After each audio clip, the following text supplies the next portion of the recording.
sun is warm today, O Romulus, and on thine olden Palatine the birds still sing. Here's another one called The Guarded Wound. Oh, if it were a petal of flower resting on grass, still too heavy it were, too heavy. And then, not a thanking, but a little song that she wrote. It's just called Song. And it goes like this. I make my shroud, but no one knows. So shimmering fine it is and fair, with stitches set in even rows. I make my shroud, and no one knows. In doorway where lilac blows, humming a little wandering air, I make my shroud, and no one knows. So shimmering fine it is and fair. That, I think, it may not be great poetry. It is certainly pure lyric poetry, and I've always liked it. By the way, I've had it tried to have an eye out every little second-hand bookshop I could get, and so on, because I wanted to send you that. That's been going on ever since I've known you. One or two books I've read that I have that I have been fascinated by. One of them is called Nicholas and Alexandra. It's a story of the murdered Russian royal family who lived and governed as if the French Revolution had never happened at all. I think they could have learned a lot from history and perhaps have saved their lives and the lives of many others. At any rate, all of this happened around 1917 and 18, just when I was becoming aware of the world, and it seems the beginning of a world for me, in a way, and another world for all of us, and not a very pleasant one at that. However, I was glad to find out all the details that I could, and I'm wondering if we shouldn't read that book today when too many people consider themselves ill-treated, starving, unjustifiably punished, etc. You know the whole story that's happening today, and it rather makes me nervous to think of the possibilities. I don't know what I can do about it as a single human being. I don't know what you can do. And speaking of that, I'm very glad to hear that you're going to stay on at Sullins for another year. I think you will feel a mastery of your subject and of your procedure that you never felt before in the fourth year. It will be new to you and will be tremendously rewarding to you and to your students. I'm also looking forward to seeing you. One night I got excited and called you up to tell you that I should be at the George Vanderbilt Hotel, which has been turned into a home for old people. But when I saw the contract, I simply couldn't sign it. There were too many impossible things that I would have had to promise.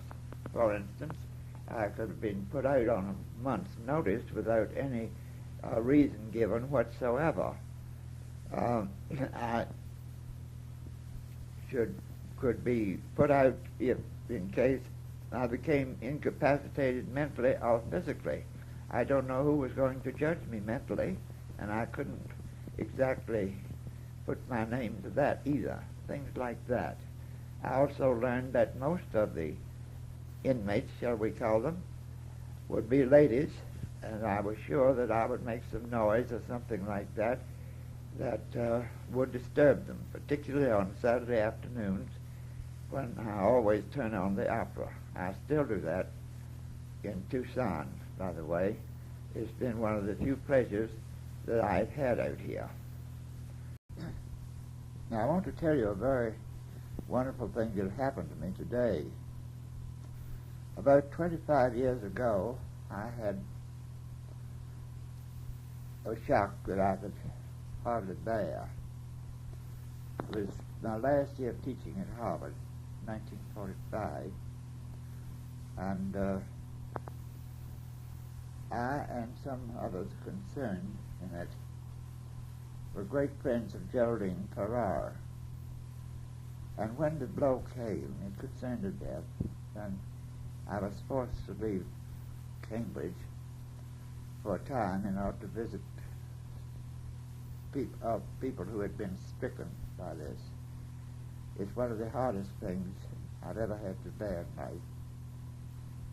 And I called up, before leaving Cambridge, I called up Geraldine, who was then living in Connecticut, and told her what had happened, because I thought I didn't want her to burn it in the papers or through someone else. And she arranged in half an hour, and this in wartime, for me to get a first-class plane ticket. And when I got back to Cambridge, sad, worn out, and feeling rather desperate, I found waiting from her one of the loveliest letters I had ever received. She always called me Robin, and it began, "Dearest Robin, I hope this is waiting for you when you get home. Now, shall I come to you, or can you come to me next weekend? I know you must be busy. I know you must have work to catch up." And it was that sort of letter. One of the loveliest things I ever received. And somehow I thought I'd lost it. And today, looking through a word list of Old Spanish and a sort of commentary on Old Spanish syntax, I came across this lovely letter, and I read it again, and I've been feeling a little happy all day about it, that anybody could write such a beautiful letter and feel as she did, and be so very tender and nice. She was a great lady, and it's such a wonderful pleasure to remember her.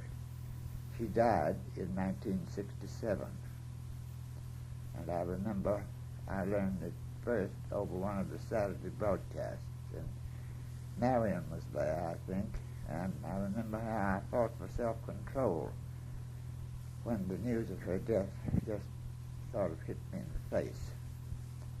I don't think I gave myself away as to how very deeply moved I was.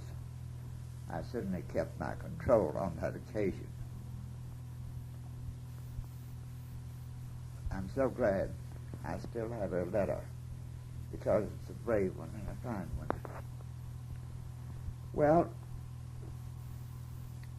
I keep saying well, which is what you say when you want time to think. And the Spaniards call it a little crutch. Well is my little crutch that I use all the time. And somehow this records it all to the last syllable of recorded time. So it's rather embarrassing. It's much nicer to be able to write in a way, because the ers and so on are automatically eliminated.